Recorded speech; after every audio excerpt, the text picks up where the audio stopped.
Albert Einstein is likely the most recognized scientist in human history.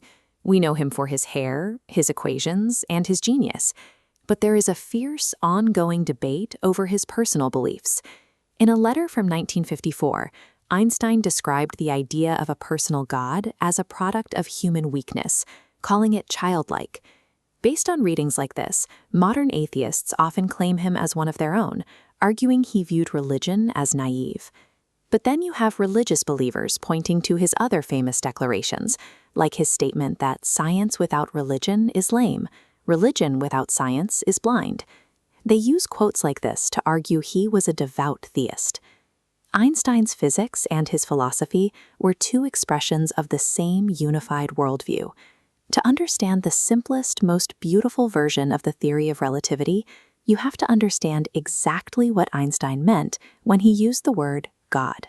Einstein rejected the concept of a personal God who answers prayers or hands down rewards and punishments.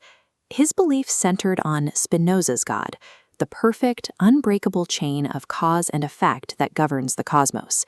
For Einstein, God was the strict, deterministic order and harmony of the universe. He looked at the laws of nature and saw a breathtaking harmony. Experiencing profound, humbling awe at this unbreakable cosmic design was his religion. But in the late 19th century, physics was dealing with anomalies that violated this perfect harmony. The biggest headache was the planet Mercury. Classical physics and Newton's laws could not accurately explain its orbit. The planet drifted in ways the math couldn't account for. Einstein's profound devotion to cosmic order made it impossible for him to accept these contradictions. The universe, to him, had to make perfect sense. So he fixed the math. Up to that point, classical physics operated on the assumption that space and time were absolute. They were seen as a rigid, unchanging stage, where the events of the universe played out at a steady, ticking pace. Einstein realized that the harmony of the universe requires space and time to be flexible, changing based on the observer. As a consequence, as an observer moves faster through space, their experience of time must physically slow down. Space and time warp so that the ultimate laws of the universe remain absolute. By allowing space to bend and clocks to slow, the speed of light and the equivalence of mass and energy stay perfectly constant for every observer everywhere. This elegant framework stepped out of pure theory in 1919. During a solar eclipse, astronomers observed the sun's gravity bending starlight, exactly as predicted. Relativity is often summarized as everything is relative. But Einstein's work reveals the opposite, the discovery of the universe's objective, perfect order, the ultimate, unchanging lawgiver. But Einstein's belief in a perfectly ordered universe eventually collided with the messy reality of physics. Because he saw the cosmos as complete and harmonious, he incorrectly assumed it was entirely static and unchanging.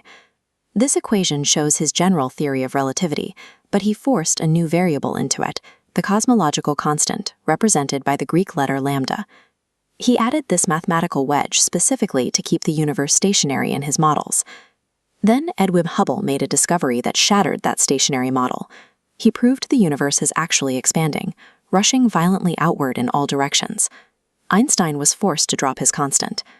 The second blow to his worldview came from the microscopic level. The rise of quantum mechanics revealed that subatomic particles do not follow a strict, predictable path. Instead, they act with inherent randomness and probability. Einstein simply refused to abandon his belief in absolute determinism. He famously rejected this quantum chaos, writing to a colleague, "God does not play dice with the universe."